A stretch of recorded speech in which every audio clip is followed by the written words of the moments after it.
J'ai un message tout simple pour vous ce matin. Et vous savez que la simplicité ne veut pas dire que ce n'est pas important. Les choses simples, généralement, sont les plus importantes.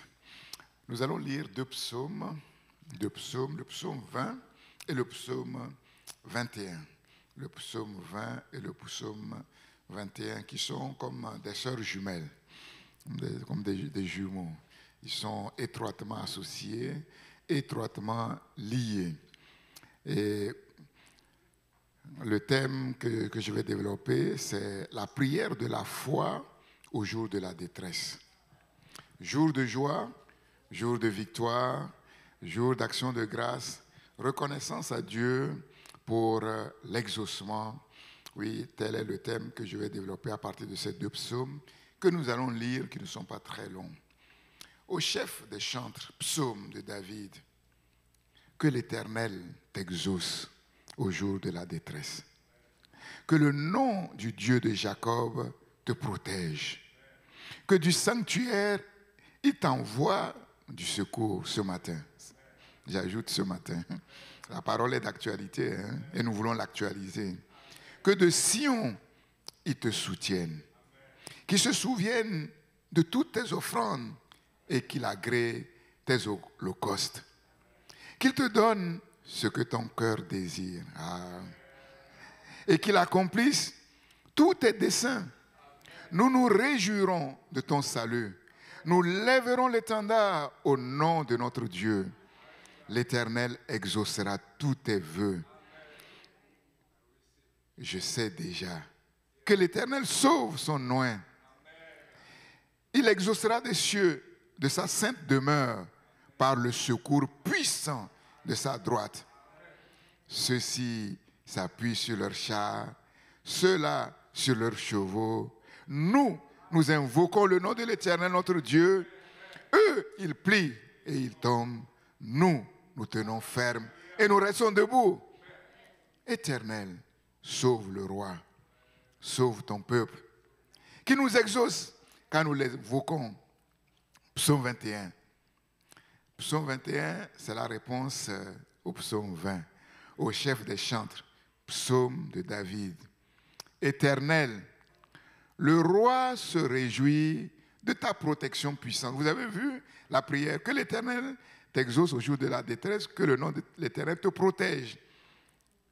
Maintenant, le roi parle au Seigneur. Éternel, le roi se réjouit de ta protection puissante. Donc Dieu a fait quelque chose. Oh, comme ton secours le remplit d'allégresse, Dieu l'a secouru. Tu lui as donné ce que désirait son cœur. Et tu n'as pas refusé ce que demandaient ses lèvres, car tu l'as prévenu par les bénédictions de ta grâce. Tu as mis sur sa tête une couronne d'or pur. Il te demandait la vie, tu la lui as donnée. Une vie longue pour toujours et à perpétuité. Sa gloire est grande à cause de ton secours. Tu places sur lui l'éclat et la magnificence. Tu le rends à jamais un objet de bénédiction, une source de bénédiction. Tu le combles de joie devant ta face. Le roi se confie en l'Éternel. Et par la bonté du Très-Haut, il ne chancelle pas. Ta main trouvera tous tes ennemis. Ta droite trouvera ceux qui te haïssent. Tu les rendras tels qu'une fournaise ardente le jour où tu te montreras. L'Éternel les engloutira dans sa colère et le feu les dévorera. Tu feras disparaître leur postérité de la terre et leur race du milieu des fils de l'homme. Ils ont projeté du mal contre toi. Ils ont conçu de mauvais desseins, mais ils seront impuissants. Car tu leur feras tourner le dos et avec ton arc, tu tireras sur eux. Lève-toi, Éternel, avec ta force. Nous voulons chanter, célébrer ta puissance. Amen. Alléluia, que le nom de l'Éternel soit béni. Nous bénissons le Seigneur qui est présent au milieu de nous ce matin et nous le croyons qui va agir pour sa gloire et pour le bien de son peuple. Psaume 20. Les commentateurs disent qu'il s'agit d'un jour de guerre. Certains pensent que le roi était malade et que Dieu a intervenu avec puissance. Moi, je pencherai plus sur un jour de guerre. Une bataille imminente. Il est question de chars, il est question de chevaux. Ceux-ci s'appuient sur leurs chars, ceux-là sur leurs chevaux. J'aime beaucoup ces deux versets. C'est quelques-uns de mes versets préférés dans la parole de Dieu. Nous invoquons le nom de l'Éternel des armées, eux ils plient, ils tombent, nous tenons ferme, nous restons debout. Le roi se prépare pour la guerre. Il prie, il offre des sacrifices, des holocaustes pour attirer la faveur de son Dieu. Il tire son plan de combat. Les soldats sont prêts. Les soldats sont prêts, chacun avec son étendard. Ils sont munis de leur étendard, de leur bannière. C'est un psaume, comme vous l'avez vu, très émouvant, saisissant, vibrant. Et il est question de vie ou de mort. Il est question de vie ou de mort. Le psaume 21, quant à lui, il est débordant de joie, de reconnaissance à Dieu, à l'Éternel, débordant de louanges. Et comme je l'ai dit, ces deux psaumes sont étroitement liés, étroitement associés. L'un est le pendant de l'autre, comme nous allons le voir. En fait, dans le psaume 20, le peuple est tout à fait conscient de l'importance du roi pour la nation. Et pour cause, le roi est le représentant de la nation. Si le roi est dans la victoire, le peuple est dans la victoire. Si le roi est béni, le peuple est béni. Et donc le peuple fait corps avec le roi et porte le roi au trône de la grâce afin que Dieu puisse l'exaucer et que Dieu le conduise dans la victoire. Comme un seul homme, le peuple prie pour le roi, pour loin de l'Éternel. L'Éternel écoute le peuple, l'Éternel exauce bien au-delà de la prière du peuple. Que demande à l'Éternel le peuple pour le roi? Qu'est-ce que le peuple demande? Nous allons voir que ce que le peuple demande, c'est ce que nous aussi, nous demandons à Dieu dans nos prières. Que demande le peuple à l'Éternel pour le roi? L'exaucement. L'exaucement. Tout ce que nous faisons pour notre Dieu, le service que nous accomplissons, tout cela nous sert à quoi si on n'est pas exaucé? Si nous prions notre Seigneur et que le Seigneur ne nous exauce pas, ça nous sert à quoi? Ça nous sert à quoi de venir nous rassembler, prier, chercher la face de Dieu, servir Dieu, courir à gauche, à droite, au Togo, à Martinique, en Chine, ça nous sert à quoi?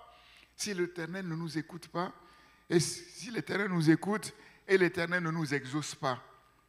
L'exaucement, le peuple demande à l'Éternel d'écouter la voix du roi, de leur roi. Que l'Éternel t'exauce au jour de la détresse.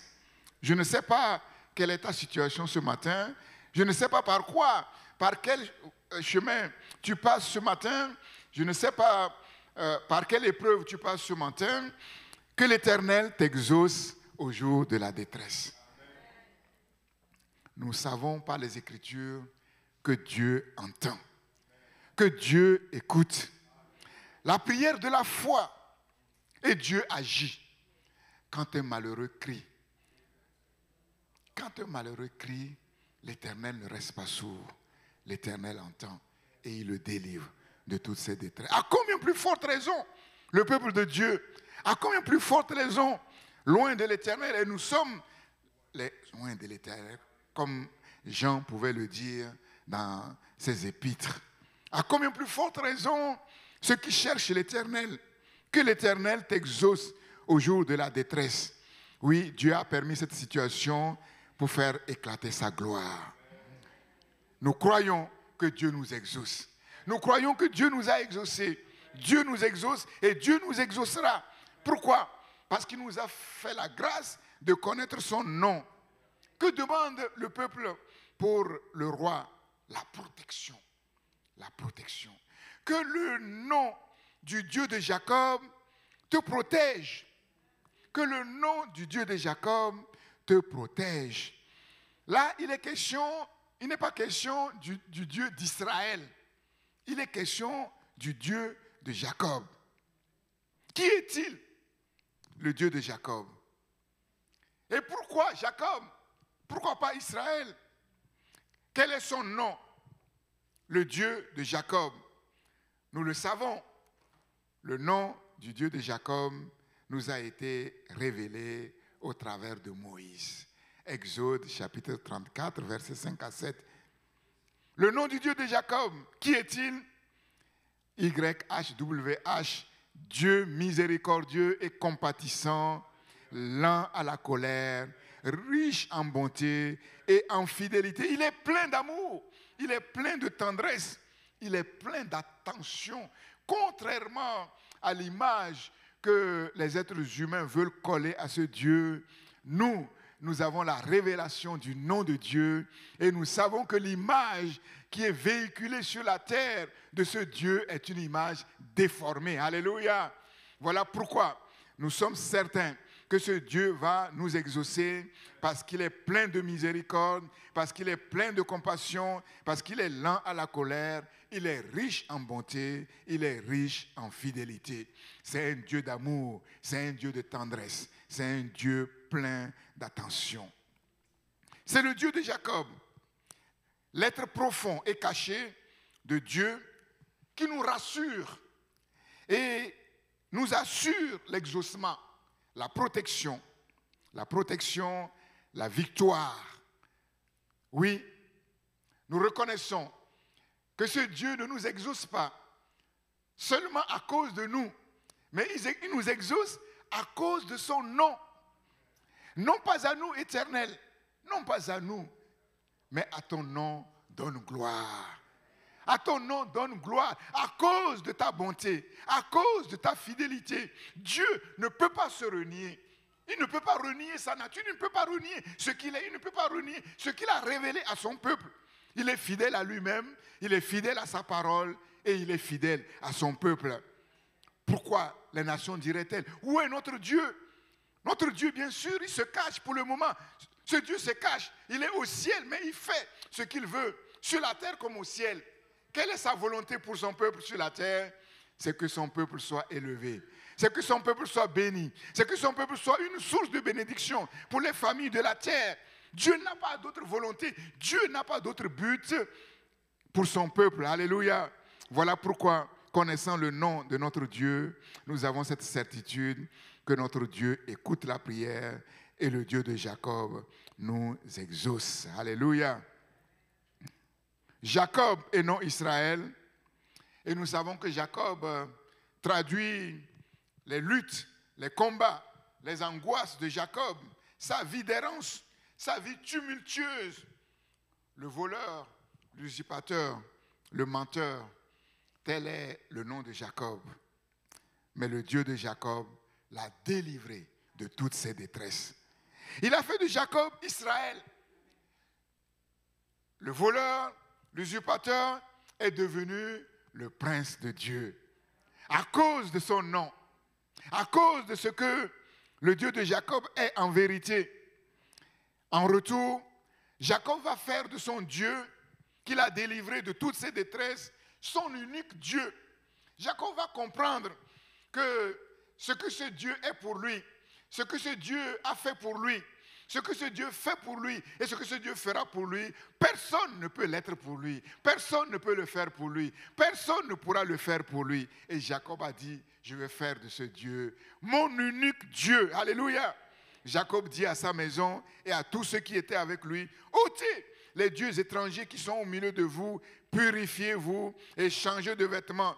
nous nous lèverons et nous monterons à Bethel. Bethel, la maison de l'Éternel. Là, je dresserai un autel en reconnaissance de tout ce que ce Dieu a fait pour moi et pour ma famille, en reconnaissance de la gloire que Dieu a manifestée à mon égard, moi qui ne méritais rien, je dresserai un autel au Dieu qui m'a exaucé dans le jour de ma détresse et qui a été avec moi pendant le voyage que j'ai fait. Genèse 35, versets 2 et 3. Nous nous sommes entretenus avec vous sur ça, le réveil de Jacob.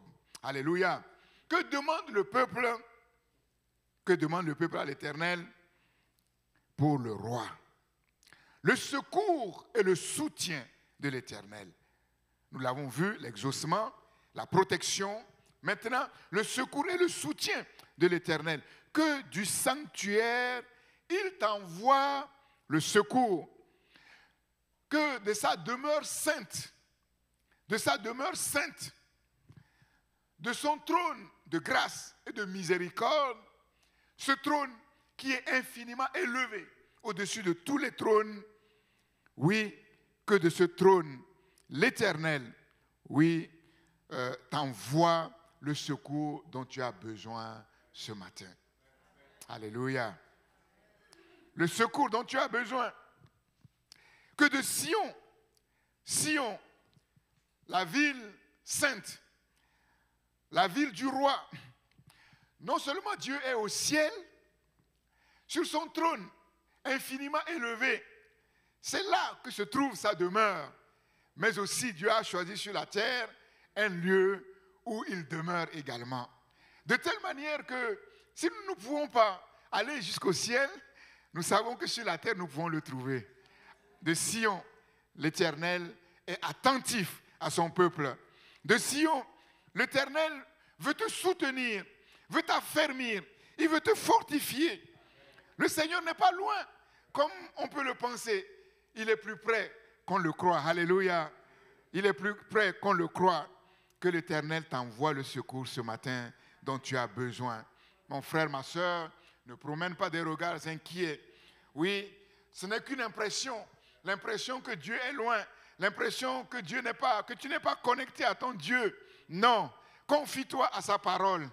Regarde à sa parole et tu verras le secours de l'Éternel et comment ce Dieu est capable de te soutenir même quand toutes tes forces viennent à te quitter.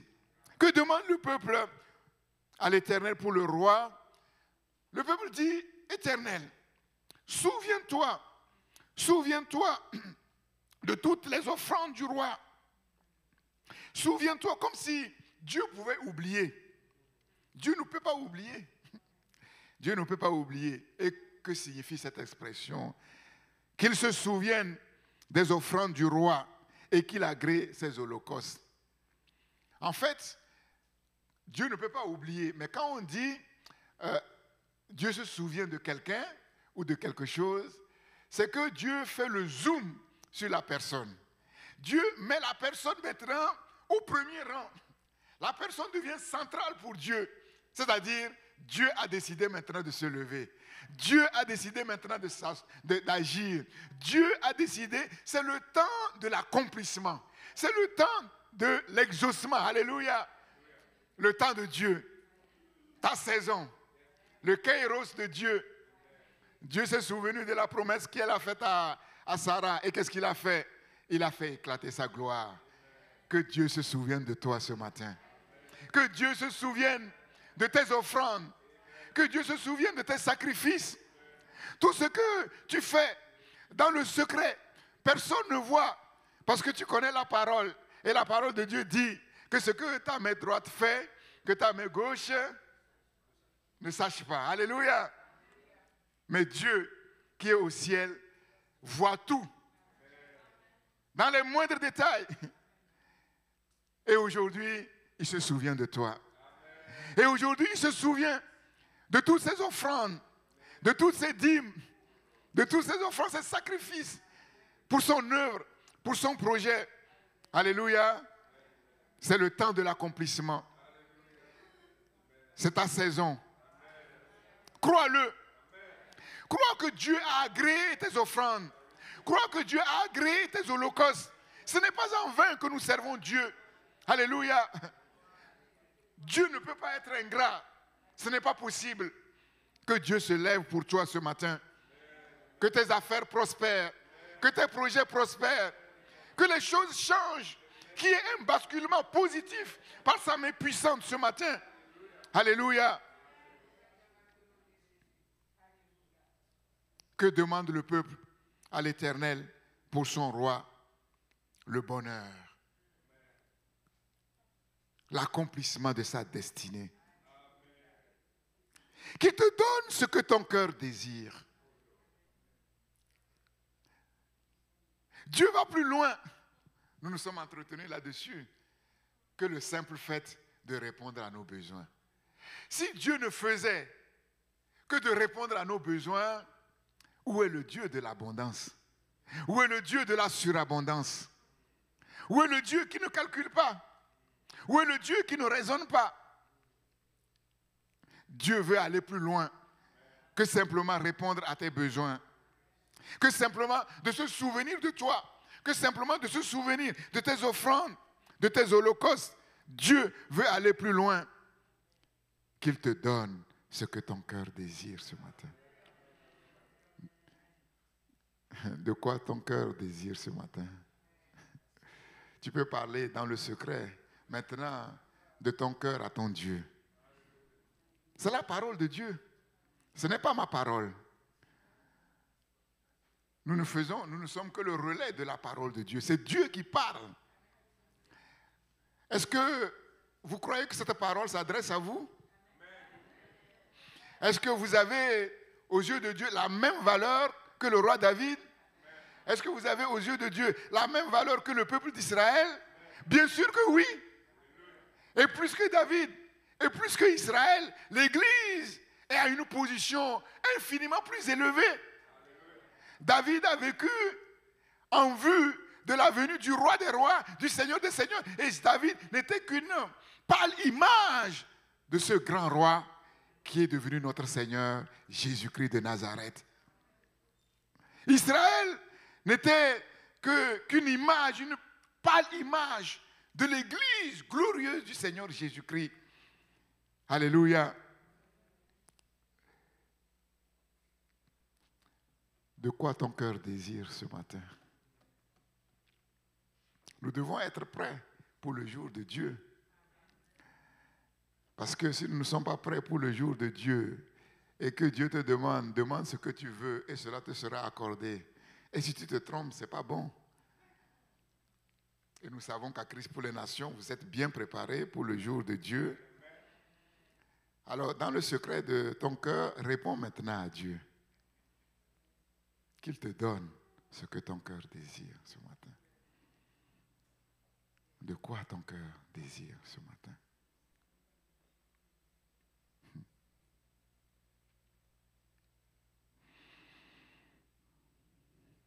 Après quoi ton âme soupire? Après quoi ton cœur soupire ce matin?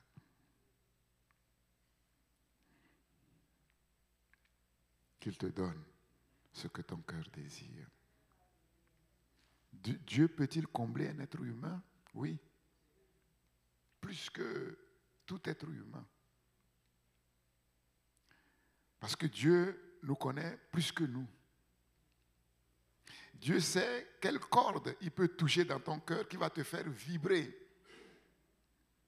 Tu vas dire, waouh, je ne pensais pas que ce Dieu pouvait penser à moi de telle manière qu'il me fasse vibrer comme il me fait vibrer.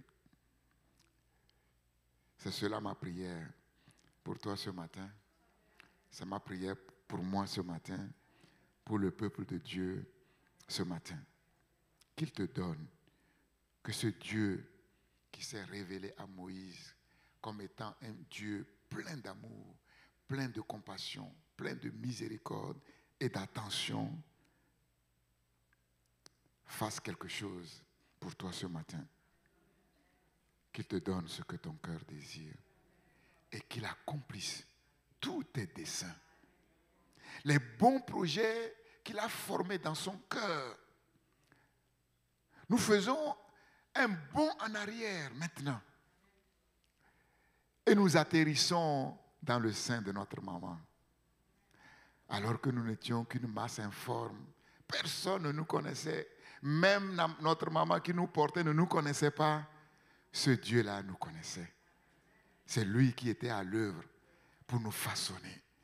Selon ses desseins, selon ses projets, selon les belles pensées qu'il a portées sur nous avant même que nous existions et qui l'ont poussé à nous faire concevoir dans le sein maternel pour un but bien précis, celui de démontrer qui il est, le Dieu d'amour, au travers de sa vie dans cette génération. Alors mon frère, ma soeur, oublie tous les problèmes par lesquels tu es passé. Oublie toutes les épreuves par lesquelles tu es passé. Les épreuves et les problèmes sont venus après. Mais avant les épreuves, avant les problèmes, Dieu a eu une pensée sur ta vie. Et cette pensée qu'il a eue sur ta vie, ces pensées qu'il a eues sur ta vie n'ont rien à voir avec les problèmes. Les problèmes et les détresses ne sont que les moyens que Dieu utilise pour pouvoir faire de toi ce qu'il veut faire de toi et te positionner comme il veut te positionner. Qu'il accomplisse tous tes desseins.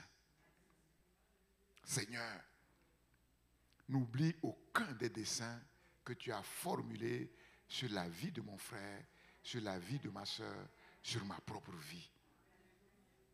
Nous avons compris que ce n'est pas nous, c'est toi, Seigneur.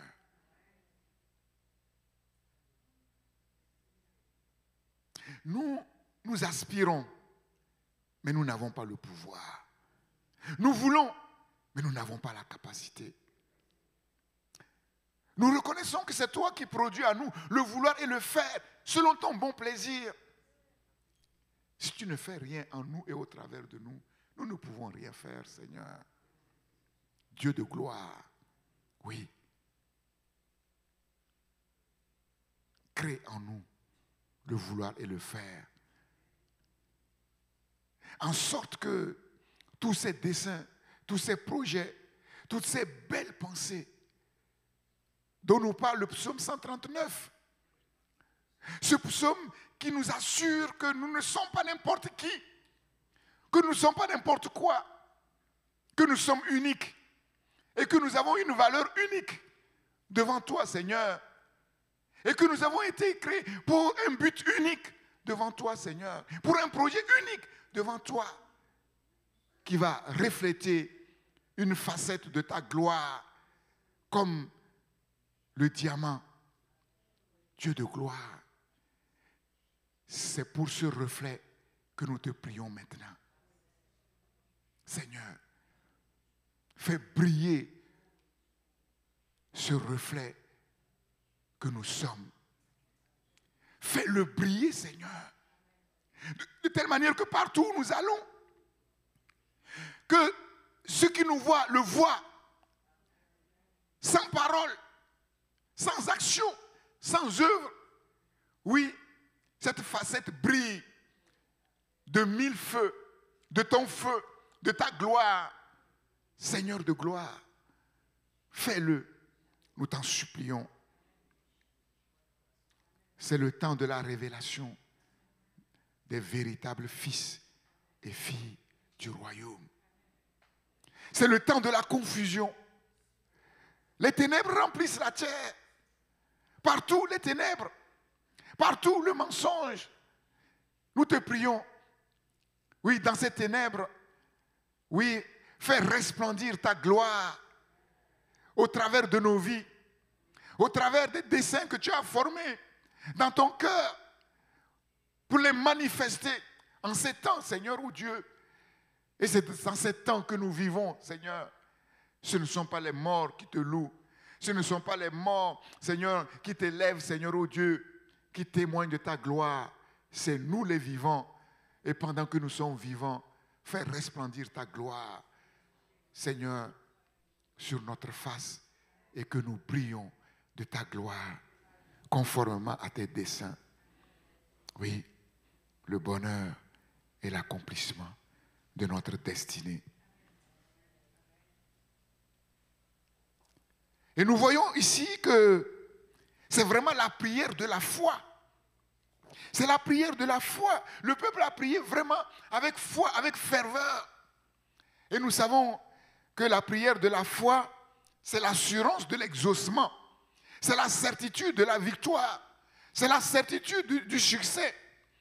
Et c'est ce que nous voyons dans la suite de ce psaume, à partir du verset 6. Le peuple parle, et que dit le peuple? Nous nous réjouirons de ton salut. Nous lèverons l'étendard au nom de notre Dieu. L'Éternel exaucera tous tes vœux. Le peuple était convaincu que les paroles qu'ils ont adressées à l'Éternel pour leur roi n'étaient pas des paroles comme cela. Non, c'était des paroles inspirées. C'est Dieu lui-même qui a amené ce désir dans leur cœur. Et déjà, ils se réjouissent de l'exaucement. Nous nous réjouirons de ton salut. Pas n'importe quel salut. Le salut, comme nous le savons, au sens large, complet. Le salut holistique. Dieu va intervenir, non pas simplement dans quelques-uns des domaines de leur vie, mais dans tous les domaines de la vie du roi.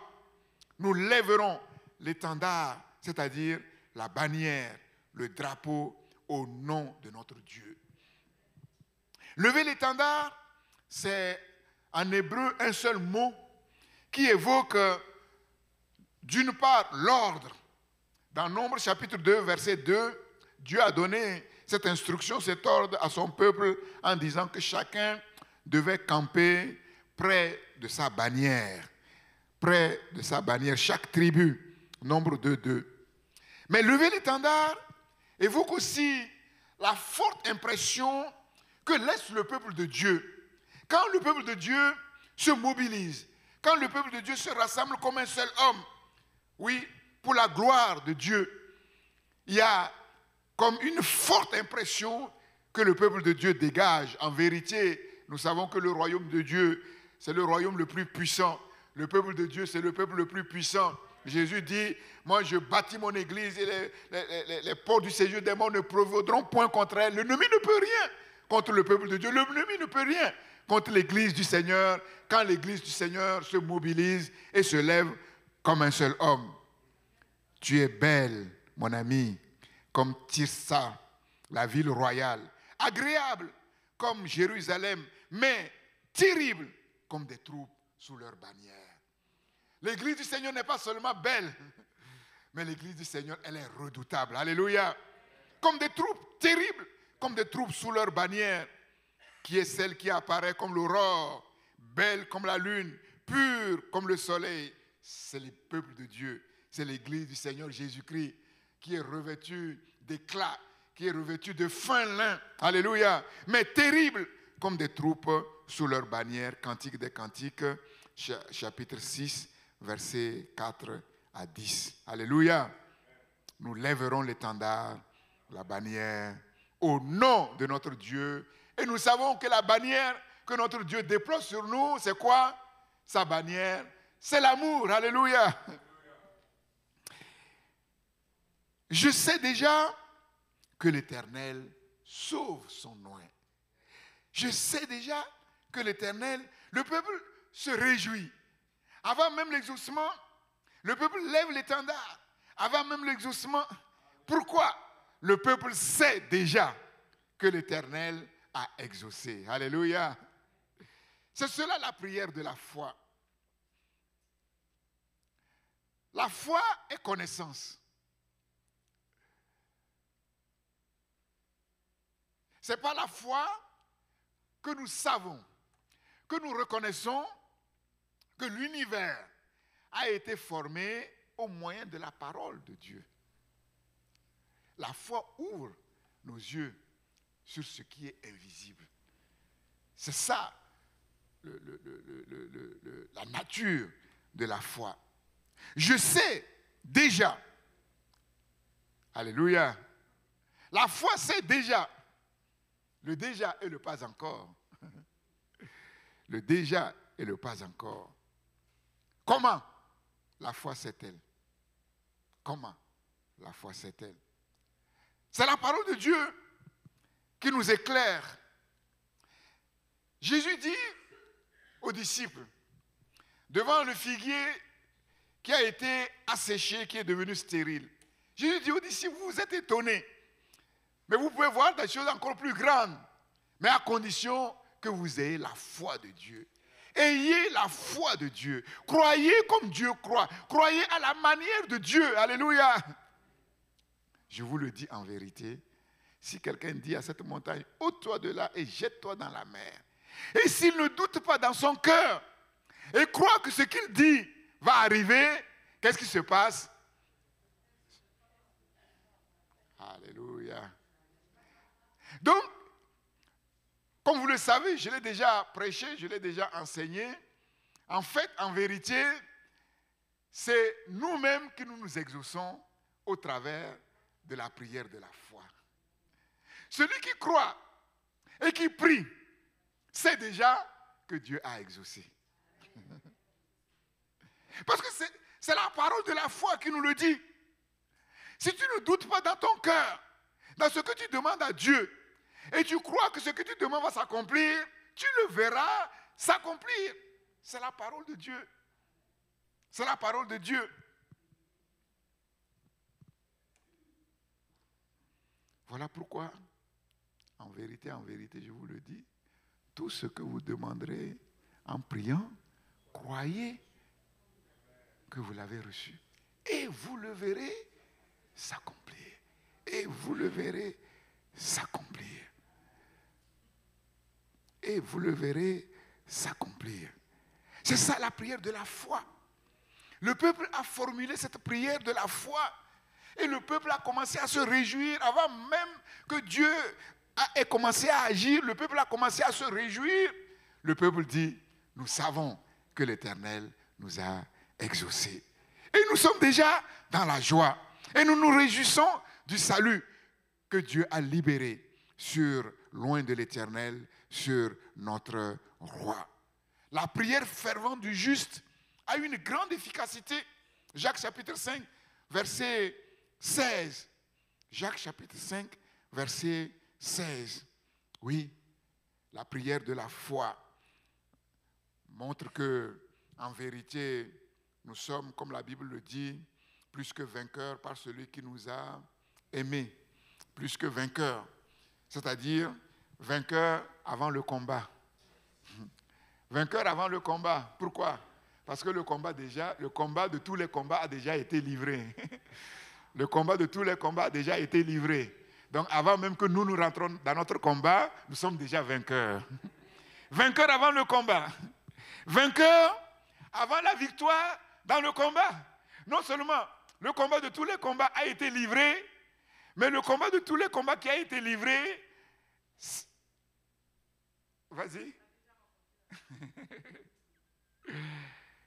Non seulement le combat de tous les combats a été livré, mais dans le combat de tous les combats qui a été livré, la victoire a été déjà acquise. Donc, vainqueur avant le combat, vainqueur avant la victoire dans le combat. Et c'est l'exception. Dans ce combat-là, je vous ai dit que tant que le coup de sifflet final n'a pas été sifflé par l'arbitre, personne ne peut dire, voilà, c'est fini. Les carottes sont cuites parce qu'on a vu des remontadas extraordinaires dans l'histoire. Mais il y a un combat où il n'y a aucune remontada. C'est le combat que le Fils de Dieu a livré. Alléluia. Et là, nous sommes assurés que nous serons plus que vainqueurs parce que même avant le sifflet final, parce que dans ce combat-là, il n'y a pas possibilité de remontada. Le diable ne peut rien faire. Il est vaincu. Il est vaincu, il est par terre. Il essaie de se relever et il ne se relèvera jamais. Plus que vainqueur par celui qui nous a aimés. L'apôtre Paul pouvait dire dans 2 Timothée chapitre 1 verset 12, « Car je sais en qui j'ai cru et je suis persuadé qu'il a la puissance de garder mon dépôt jusqu'à ce jour-là, c'est-à-dire jusqu'à son avènement. » Alléluia. Voilà la prière de la foi. La prière de la foi. Alléluia. Il exaucera tous tes vœux. Il exaucera des cieux, de sa sainte demeure, par le secours puissant de sa droite. Alléluia. Ceux-ci s'appuient sur leurs chars, ceux-là sur leurs chevaux. Nous invoquons le nom de l'Éternel, notre Dieu. Eux, ils plient et ils tombent. Nous tenons ferme et nous restons debout. Et il n'y a aucune possibilité de remontada. Il n'y a aucune possibilité. Alléluia. Les chars et les chevaux, dans l'Antiquité, nous le savons, c'est la plus grande force militaire qui rappelle à Israël les spectaculaires victoires, notamment la traversée de la mer Rouge dans Exode chapitre 14, ou aussi dans Juges chapitre 4. Effectivement, la victoire qui a été acquise au torrent de Kishon, malgré les 900 chars que Sisera, le chef de l'armée du roi Jabin, a mobilisé contre le peuple de Dieu. Alléluia. Quand il est question de chars dans l'Antiquité, quand il est question de chevaux dans l'Antiquité, il est question du déploiement de la plus grande force militaire. Mais nous savons, Israël n'a pas une armée régulière. Israël n'a pas une armée de métier. Israël n'a pas une armée organisée. Alors, avec quoi Israël combat? Israël combat avec un nom. Israël combat avec un nom. Devant les chars, devant les chariots, devant les chevaux, Israël vient avec un mot, avec un nom. Alléluia. Ils s'appuient sur leurs chars, sur leurs chevaux. Nous invoquons le nom de l'Éternel. Israël invoque le nom de l'Éternel. Eux, ils plient et ils tombent. Et Israël tient ferme. Israël est debout. Notre arme, le nom de l'Éternel. Le nom qui est au-dessus de tout nom. Le nom devant lequel tout genou fléchira un jour, dans le ciel, sur la terre, sous la terre, et toute langue confessera qu'il n'y a qu'un seul Seigneur. Il n'y a qu'un seul roi. Le Seigneur des seigneurs, le roi des rois. Le nom de l'Éternel est une tour forte, un bunker. Quand ça chauffe, nous allons nous réfugier. Nous avons un refuge. Nous avons un bunker. Le juste s'y réfugie et se trouve en sûreté. Proverbe chapitre 18, verset 10. Éternel, sauve le roi qui nous exauce quand nous l'invoquons. Qui nous exauce quand nous l'invoquons. Et le psaume 21, maintenant, nous parle de l'exaucement. Le psaume 21 nous parle du jour de la joie. Jour de joie, jour de victoire. Le psaume 21 nous parle de la matérialisation de l'exaucement. Oui, nous voyons là le peuple se réjouir, le roi se réjouir. Une grande reconnaissance à Dieu pour l'exaucement, pour la délivrance. Dieu a écouté la prière de son peuple. Dieu a exaucé la prière de son peuple. Oui, nous sommes revenus du Togo avec beaucoup de joie pour dire l'Éternel nous a exaucés. L'Éternel a béni. L'Éternel a couronné notre mission de son succès. Cette mission qui a été préparée depuis de longues années, nous l'avons vu s'accomplir, se déployer par la main puissante de l'Éternel au-devant de nous. Nous sommes dans la joie et nous élevons notre Dieu qui seul est capable de faire des choses extraordinaires. Et ce n'est qu'un commencement. Nous avons dit, nous sommes venus poser la petite pierre. Et nous avons posé cette petite pierre. Et nous savons que Dieu ne méprise pas les faibles commencements. Alléluia. Une joie débordante devant la grâce surabondante, la providence exceptionnelle, la provision exponentielle. C'est ce que le psaume 21 nous montre. Dieu n'a pas fait que répondre, mais Dieu a exaucé, mais il est allé encore plus loin. il est allé plus loin que le simple exaucement. Quand nous lisons le psaume 21, c'est ce que nous voyons. Le roi se tourne maintenant vers l'Éternel, son Dieu, et il va exprimer toute sa gratitude, sa reconnaissance au Seigneur pour l'exaucement. Pour l'exaucement. Un roi que nous voyons ici rempli de joie, d'allégresse, devant la protection que le peuple a demandé et que le Seigneur a manifesté, devant le secours de l'Éternel que le peuple a imploré et que l'Éternel a manifesté. Et qu'est-ce que le roi dit? Le roi David dit, le roi se réjouit de ta protection puissante. Alléluia. Le peuple a demandé la protection et je vois que la main puissante de Dieu a été sur moi pour me protéger. Nous avons vu nos ennemis qui nous faisaient peur tomber devant nous. Alléluia. Oui, laisse-les tirer leurs plans. Laisse-les te calculer sous leurs montagnes, sous leurs arbres, dans les fleuves, dans la mer. Voilà, ne te préoccupe pas d'eux. Focalise ton regard sur ton Dieu. Focalise ton regard sur ton Dieu. Le roi se réjouit de ta protection puissante. De ta protection puissante. Un roi comblé de bénédictions. Nous voyons que David était déjà un homme béni, mais Dieu va faire quelque chose de particulier. David va toucher du doigt non pas seulement la grâce de Dieu, mais la grâce surabondante de Dieu. Un roi comblé de bénédictions. Tu lui as donné ce que désirait son cœur. Ce n'est pas ce que nous avons fait. C'est des paroles, mais ce n'est pas de vaines paroles. Le roi dit, mais j'ai vu ta main à l'œuvre. J'ai vu ta main à l'œuvre. Mais je ne savais pas que tu pouvais lire au plus profond de mon cœur ce qui était caché là. Ce que je désirais secrètement, que personne ne savait. Chacun a formulé son désir. Moi, je ne sais pas. Qu'est-ce que tu as formulé devant ton Dieu? Hein? Je pensais que j'étais le seul à le savoir. Mais je ne savais pas que tu te préoccupais de moi à tel point que toi-même tu es rentré là-dedans et tu l'as vu. Et maintenant, je vois que tu m'as donné ce que mon cœur a désiré. Alléluia. Plaise à Dieu que nous venons un jour au culte, qu'on entende des témoignages. Oui, on avait prié, on avait parlé du psaume 20, du psaume 21.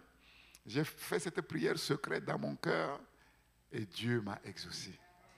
Je viens vous dire que Dieu m'a donné ce que mon cœur a désiré.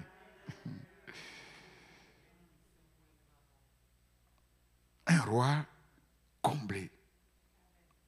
Comblé.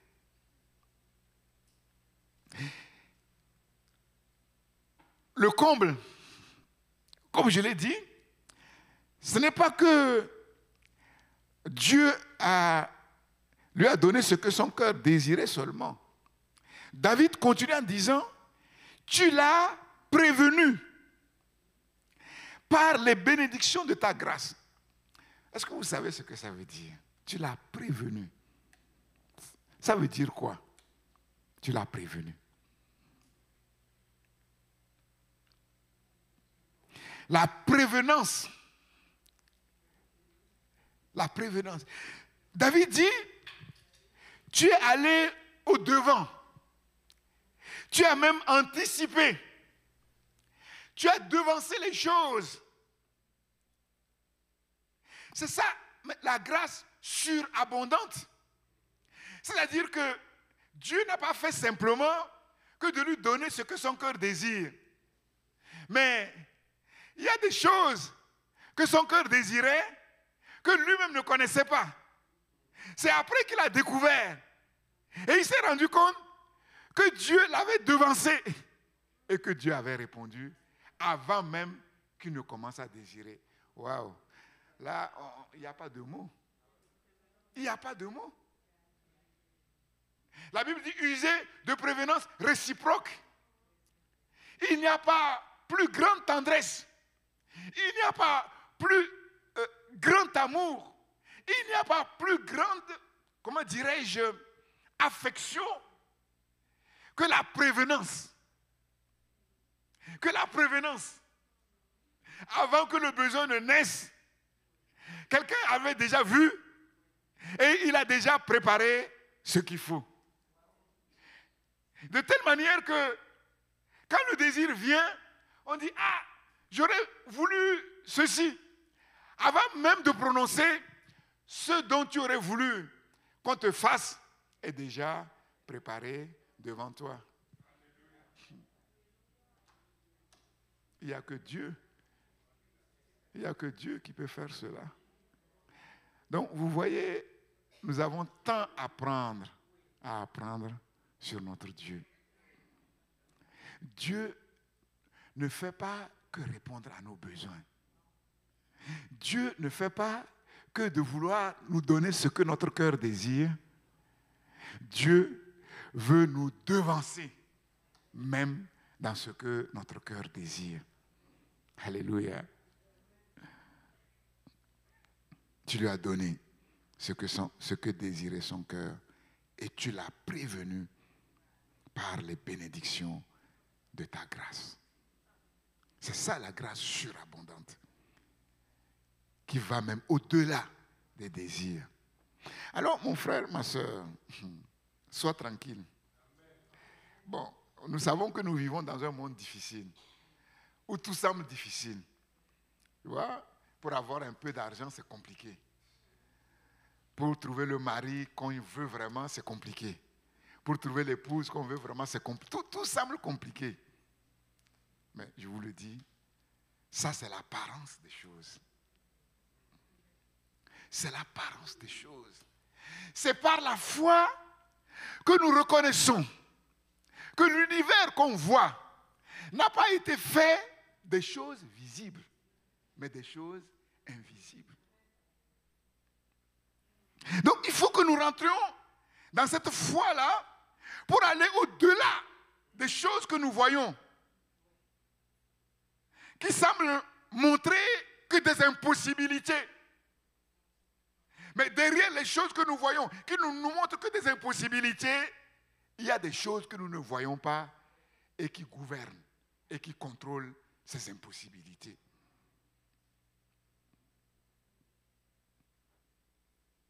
Comment Dieu va faire? Je ne sais pas. Dieu est-il limité? Non. Comme Job nous disons, nous reconnaissons que tu peux tout et que rien ne peut s'opposer à ta volonté. Est-ce la volonté de Dieu que tu sois richement béni pour être une source de bénédiction pour l'Église? Si c'est la volonté de Dieu, mon frère, ma soeur, Dieu le fera. Comment? Je ne sais pas. Mais Dieu le fera. Comment Dieu a créé la lune? Je ne sais pas. Mais la lune a été créée. Comment Dieu a créé l'univers? Personne ne sait vraiment. Mais l'univers est créé. Si c'est la volonté de Dieu que tu te maries bien, mais tu te marieras bien. Même si tu es la seule à se marier cette année, tu seras une exception. Où est le problème? Où est le problème? Que Dieu nous donne vraiment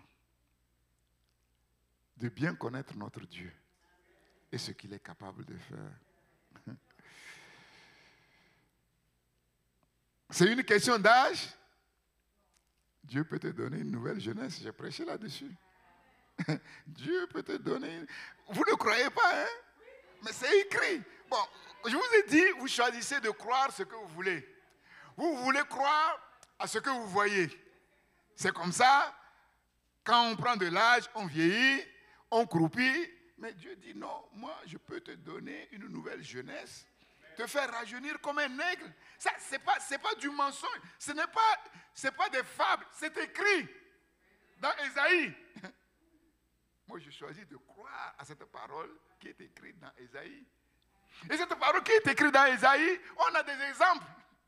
Nos pères qui nous ont devancés. Abraham a vécu jusqu'à quel âge? 175 ans. Mais en fait, on ne sait pas que son fils Isaac a vécu même plus que lui. Voilà. Job a vécu combien? Caleb a dit quoi?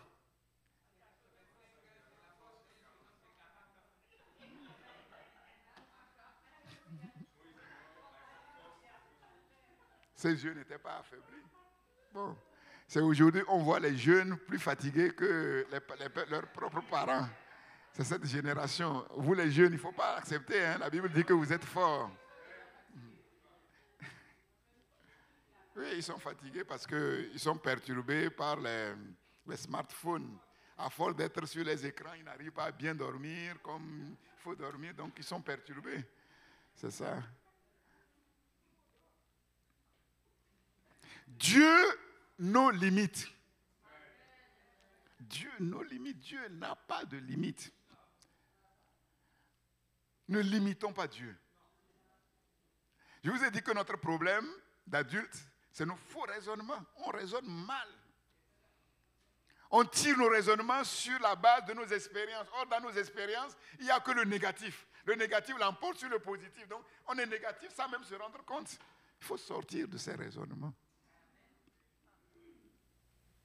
Nous marchons dans la chair, mais nous ne combattons pas selon la chair. Les armes avec lesquelles nous combattons ne sont pas charnelles, mais elles sont puissantes pour renverser les forteresses. Et quelles sont ces forteresses qui doivent tomber? Les raisonnements. Toute hauteur qui se lève contre la véritable connaissance de YHWH doivent tomber. Doivent tomber et elles tomberont. Et nous amenons toutes nos pensées captives à l'obéissance de Jésus, du Christ. Seigneur, c'est toi la vérité. C'est ta parole qui est la vérité. Que tout homme soit menteur et que toi, tu sois vrai. Moi, je me confie à la vérité de ta parole, Seigneur.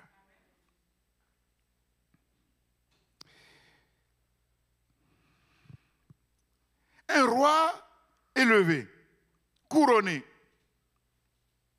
Tu as mis sur sa tête une couronne d'or pur. Une couronne d'or pur. Nous avons vu dans le psaume sur lequel nous sommes entretenus quand je suis revenu, le psaume 103, que nous sommes couronnés de bonté et de miséricorde.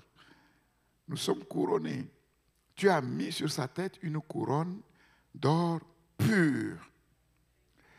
Tu lui as donné une vie débordante sans limite.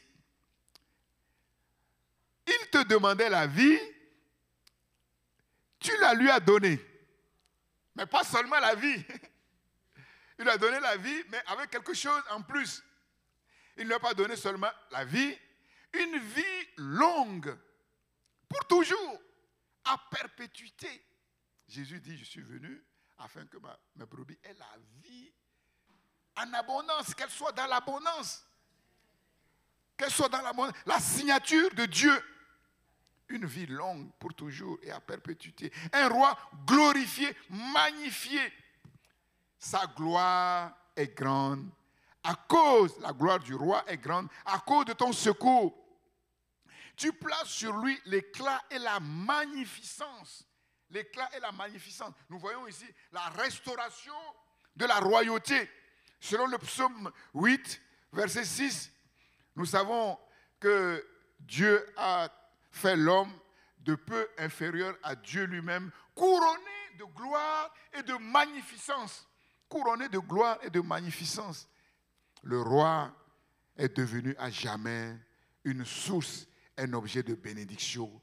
Tu le rends à jamais un objet de bénédiction. Tu le combles de joie devant ta face. Et ça nous ramène au psaume 16. Au psaume 16, il y a d'abondantes joies devant ta face, des délices éternelles à ta droite. Un roi conquis, un roi subjugué.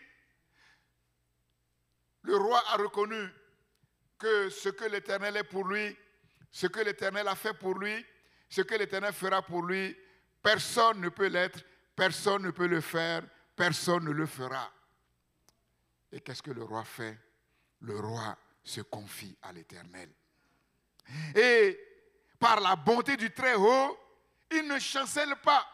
Il ne chancellera jamais. Confie-toi à l'Éternel de tout ton cœur. Ne te confie pas à ta sagesse. Ne te confie pas à tes diplômes. Ne te confie pas à tes moyens, à tes capacités qui par ailleurs sont limitées.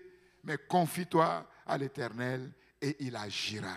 Et il aplanira la voie devant toi. Et ce qui semblait être une montagne sera aplani devant toi. Alléluia. Le roi se confie en l'Éternel et par la bonté du Très-Haut, il ne chancelle pas. La confiance en Dieu a un fondement inébranlable. Pourquoi le roi se confie-t-il de tout son cœur à son Dieu? Parce que le roi a vu ce que ce Dieu a fait pour lui.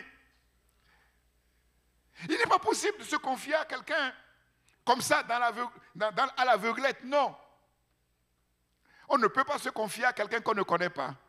On ne peut pas se confier à quelqu'un qui n'a jamais rien fait, comment on dit? Qui n'a jamais rien fait, c'est ça? Qui n'a rien fait pour toi. Tu ne peux pas. Tu ne peux pas te confier à quelqu'un qui n'a jamais rien fait pour toi. C'est ça. Voilà.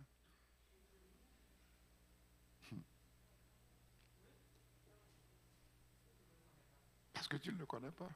On ne peut pas se confier à quelqu'un qu'on ne connaît pas. Voilà pourquoi Dieu veut te conduire dans une expérience particulière. Et après, personne, ce n'est pas le pasteur qui va te dire confie-toi à l'Éternel. Non. Je sais en qui j'ai cru. Je sais en qui j'ai cru. Ce n'est pas que tu n'as pas fait des expériences avec Dieu. Le roi David avant cela, le roi David a fait beaucoup d'expériences avec Dieu. Mais il y a des expériences, il y a expérience et expérience. Dieu veut te conduire dans une expérience ou dans des expériences où les choses dans ta vie ne seront plus jamais les mêmes. Jamais les mêmes. Les fondements du monde peuvent être ébranlés. Tu peux entendre de mauvaises nouvelles à gauche et à droite. Mais ça ne changera rien dans ta confiance que tu as placée en ton Dieu. Parce que tu as vu ton Dieu à l'œuvre. Et ce que ton Dieu a fait, tu sais que personne ne peut le faire. Personne ne peut le faire pour toi. Et ce que ton Dieu a fait, t'a convaincu qu'il n'y a rien que ton Dieu ne peut faire pour toi. Et même si tout tombe autour de toi, toi tu ne tomberas pas. Je sais que mon Rédempteur est vivant. Et c'est lui qui se lèvera le dernier. Il est l'alpha et l'oméga. C'est lui qui a le dernier mot. Alléluia. Que Dieu nous conduise dans ces expériences essentielles, dans ces expériences fondamentales, où la confiance devient quelque chose de logique, d'automatique, de normal. Je ne me force pas. Je ne me persuade pas. Ce n'est pas la pensée positive. Non. C'est quelque chose qui découle de ce que j'ai vu, de ce que j'ai entendu, mais de ce que j'ai vu et de ce que j'ai touché. Mes mains l'ont touché. Le roi se confie à l'Éternel. Le roi se confie dans la bonté de l'Éternel. Parce qu'il a touché du doigt la bonté de l'Éternel. Le roi ne chancellera jamais. Il n'y a rien qui va le faire vaciller. Alléluia. Le roi se tourne vers son Dieu pour exprimer sa gratitude, sa reconnaissance. Le peuple se tourne vers le roi pour exprimer la certitude, l'assurance des victoires qu'il va remporter, non pas simplement quelques victoires comme ça, les victoires qu'il va remporter jusqu'à la victoire finale. Jusqu'à la victoire finale. Promesse d'un triomphe final retentissant. Verset 9, verset 9, ta main trouvera tes ennemis. Ta droite trouvera ceux qui te haïssent. Ils ne pourront plus se cacher. Jusque-là, ils se cachent pour tirer sur toi, mais maintenant c'est terminé. Tu les rendras tels qu'une fournaise ardente. Le jour où tu te montreras. En fait, quand le roi se montre, c'est comme si c'était Dieu lui-même qui se montre, qui se lève devant ses ennemis. L'Éternel les engloutira dans sa colère et le feu les dévorera. Tu feras disparaître leur postérité de la terre et leur race du milieu des fils de l'homme. Promesse d'un triomphe final retentissant. Un jugement sans pitié. Un traitement sévère réservé à tous les ennemis du roi. À tous nos ennemis. Et personne de nos ennemis n'échappera. Ils vont être traqués jusqu'à leur retranchement. Personne. Pourquoi? Ce jugement sévère, nous le voyons au verset 12. Ils ont fait ce qu'ils ne devraient pas faire. Et qu'est-ce qu'ils ont fait? Ils ont fait des projets contre toi. Ils ont projeté du mal contre toi. Ils ont conçu de mauvais desseins, mais ils seront impuissants. Dieu va jeter la confusion sur eux. Comme Dieu a jeté la confusion sur Pharaon et son armée d'élite, qui se sont entêtés à poursuivre Israël, malgré tout ce que l'Éternel a fait en faveur de ce peuple et qu'ils ont vu, ils se sont entêtés. Et ils ont formé encore des complots. Ils ont formé des projets de destruction. Ils ont projeté le mal. Ils se sont dit, ce peuple-là, il faut qu'on l'engloutisse. Mais c'est eux qui ont été engloutis. Dieu a jeté l'opprobre. Dieu a jeté la confusion. Alléluia. Promesse d'un triomphe final retentissant. Retentissant. Ils ont projeté le mal contre toi. Ils ont conçu de mauvais desseins. Mais ils seront impuissants. Ils seront couverts de confusion. Oui, toute arme qu'ils ont forgée contre toi, ces armes-là n'ont plus d'effet. Alléluia. Car tu leur feras tourner le dos. Et avec ton arc, tu tireras sur eux. C'est terrible. C'est terrible. Ouais, déjà, bon.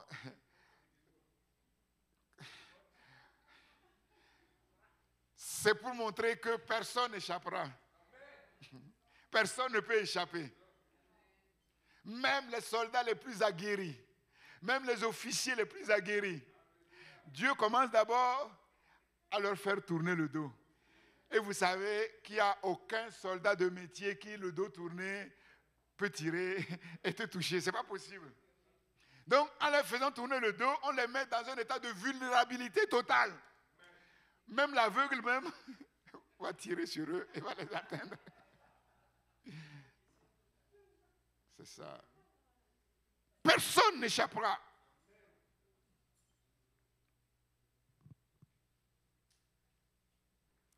Triomphe final retentissant. Donc, on arrive maintenant à la fin. Et à la fin, que fait le roi?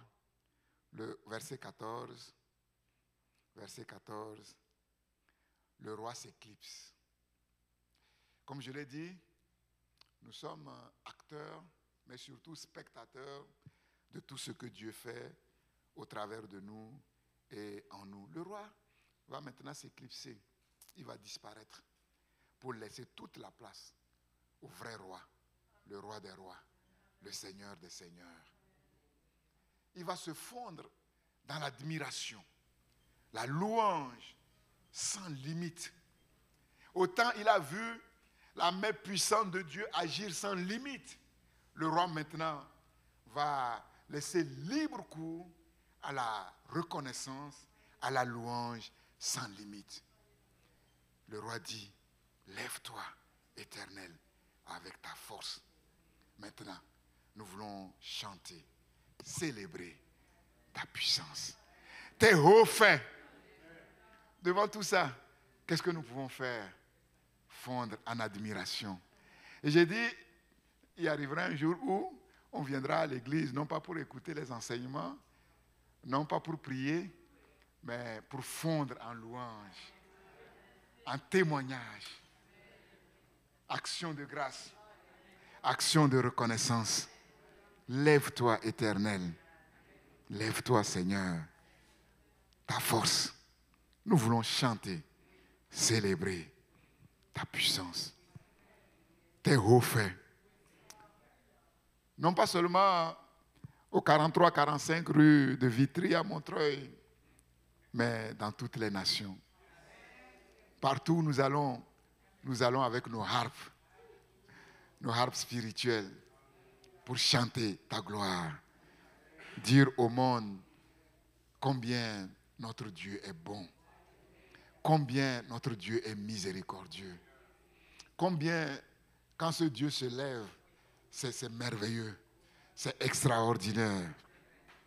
Et nous savons qu'au-delà de David, c'est le roi Messie, le vrai roi, le roi des rois, le Seigneur des seigneurs, le nom qui est au-dessus de tout nom. Effectivement, ici, qui est célébré.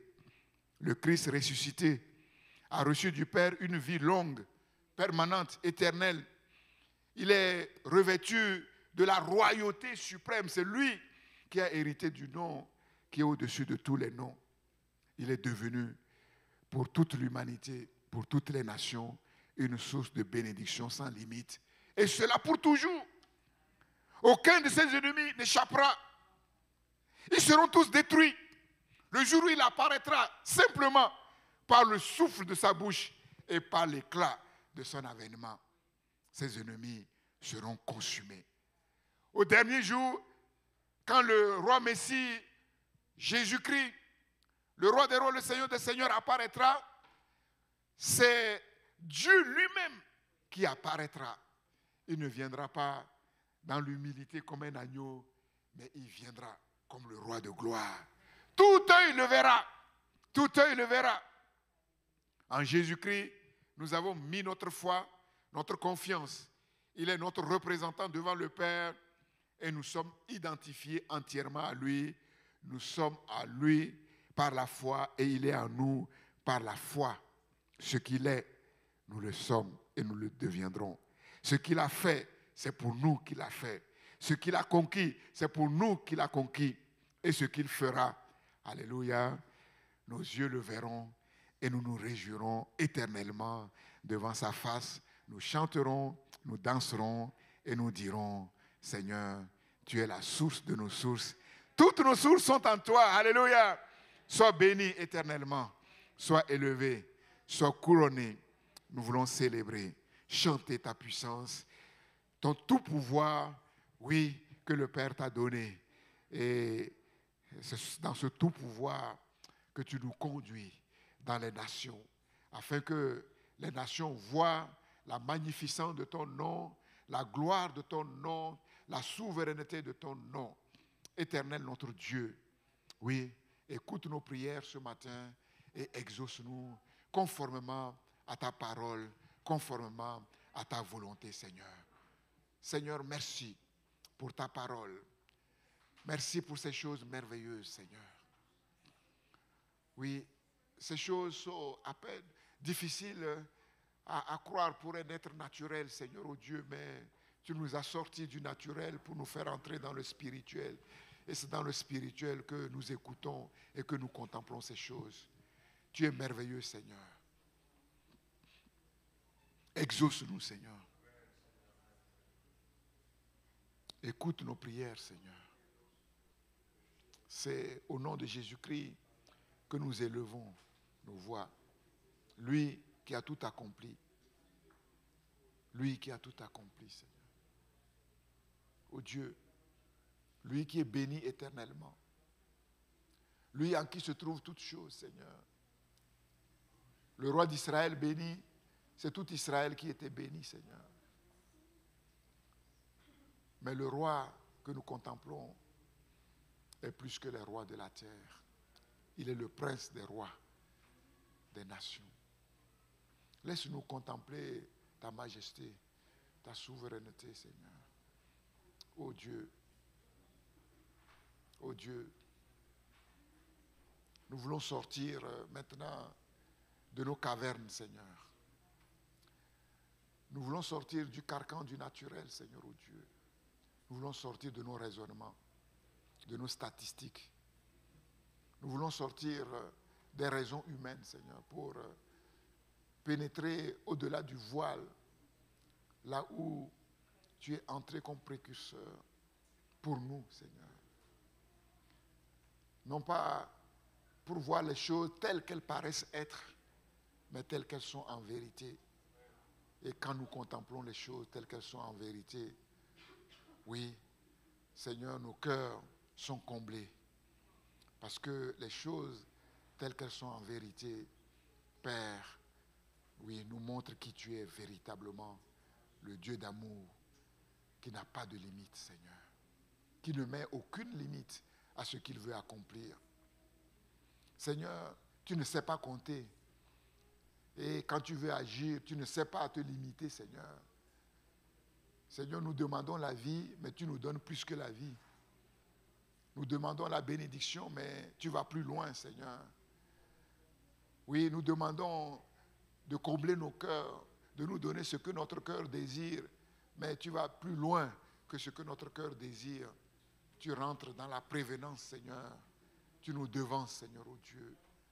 Oui, c'est là ta signature. Père éternel, nous pouvons regarder le monde avec ses problèmes et puis nous morfondre dans les impossibilités humaines, dans nos limitations humaines, Seigneur, oh Dieu. Mais oui, c'est à tort, Seigneur. C'est à tort. Oui, avant que le monde n'existe, avant même que les problèmes n'existent, toi tu existais. Et quand tu existais, l'univers n'existait pas. Encore moins les problèmes dans l'univers, Seigneur. Et tu vivais, oui, éternellement dans le bonheur, dans les délices, Seigneur, sans aucun problème, Père. Dieu de gloire, Dieu de gloire, exauce-nous, Seigneur.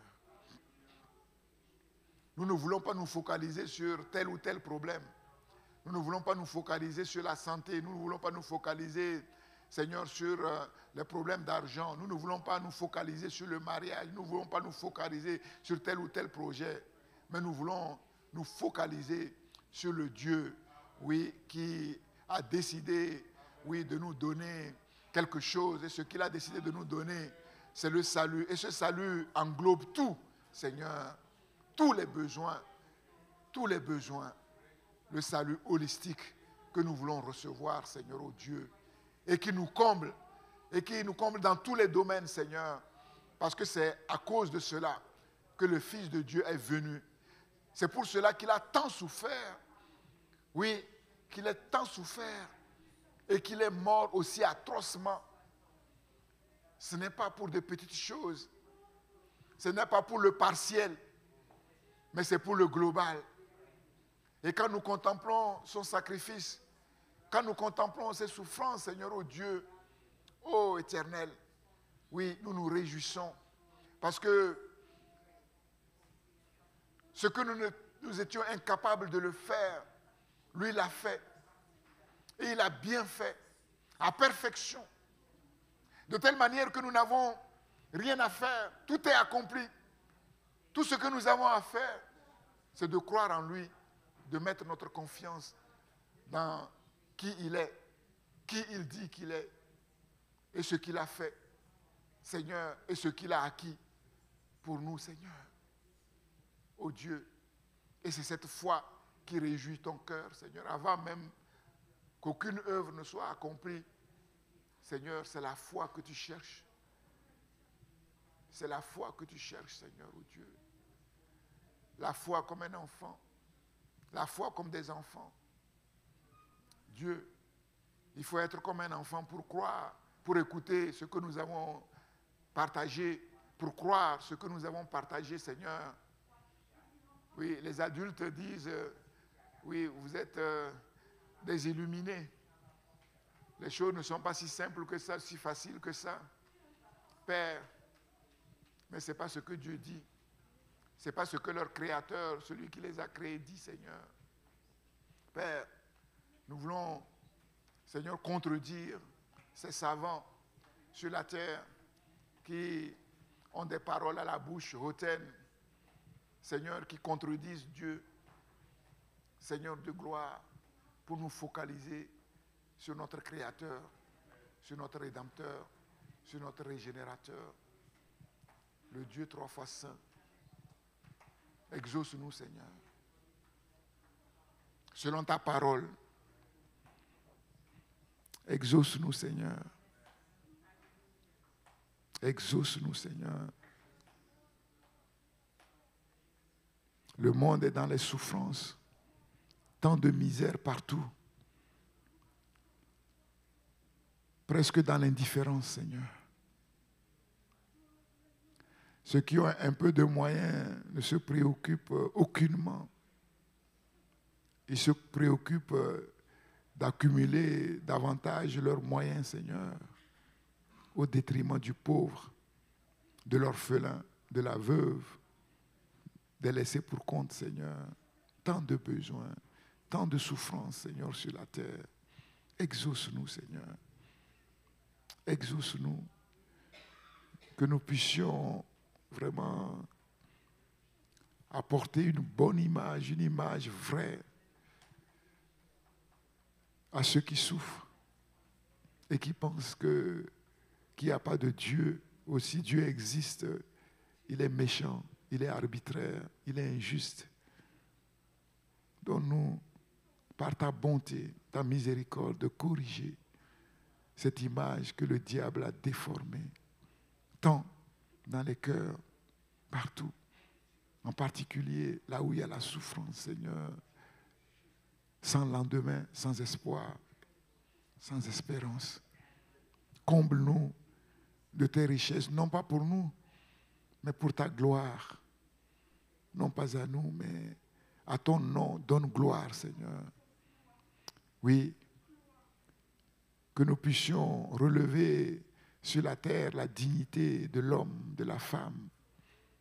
Seigneur, aider ceux qui refusent d'entrer dans des compromis destructeurs, Seigneur, oh Dieu, à relever la tête, Seigneur. Nous t'en supplions. Tant de pleurs, Seigneur, sur la terre, Seigneur. Dieu de gloire, exauce-nous. Exauce-nous, Seigneur.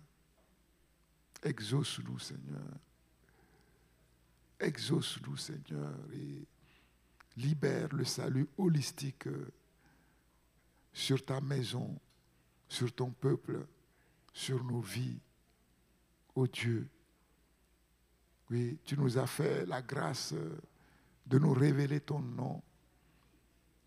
Seigneur, tu as levé le coin du voile pour que nous puissions te voir un peu.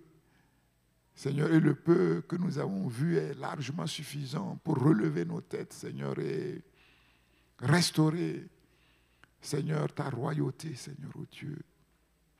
Père, oui, que le peuple et le roi, Seigneur, se réjouissent ensemble, Seigneur, devant tant de grandeur, tant de bonté, tant de miséricorde, tant de tendresse, tant de prévenance, Seigneur. Dieu, merci.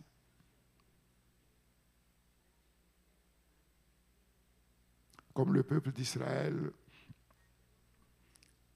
nous disons par la foi, nous savons déjà que tu nous as écoutés, que tu nous as exaucés, et nous sommes dans la joie, et nous nous réjouissons de ton salut, le salut holistique, Seigneur.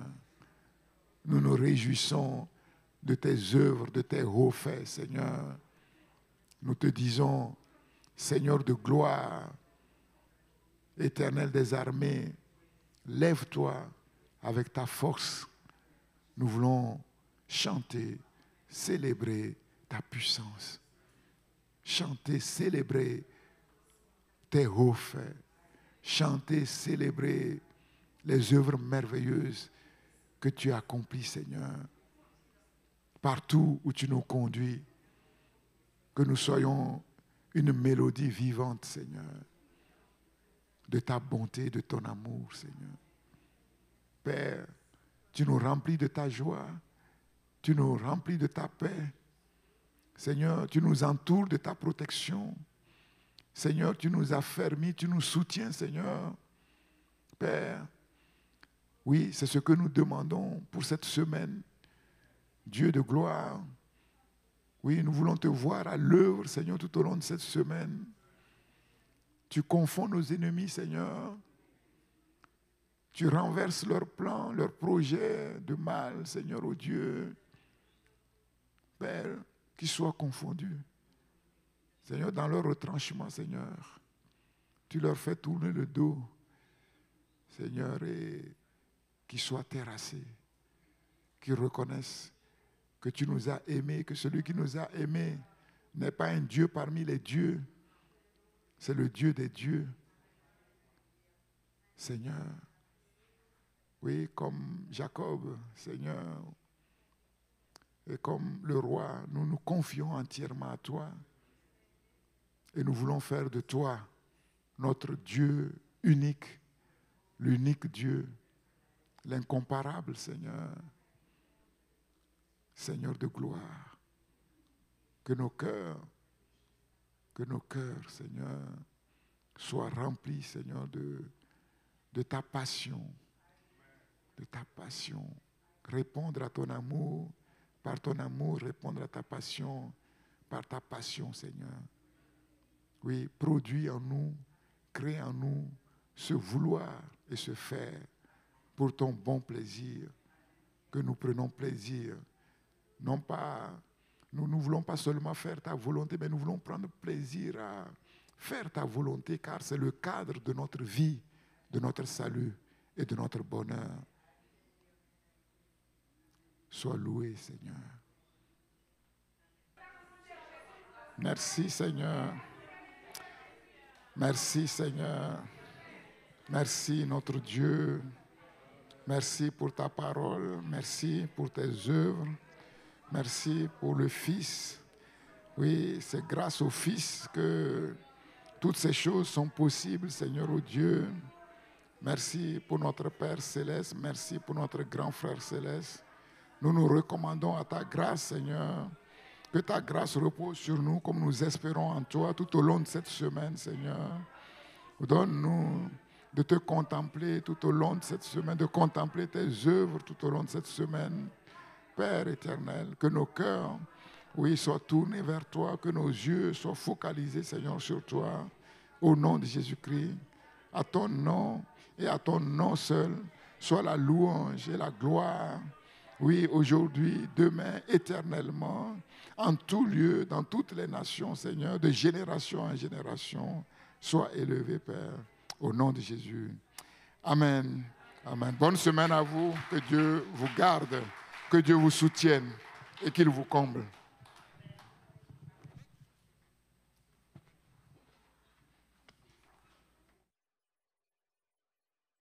Notre culte en ligne est maintenant terminé.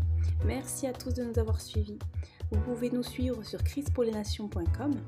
Nous vous souhaitons une excellente semaine. À dimanche prochain.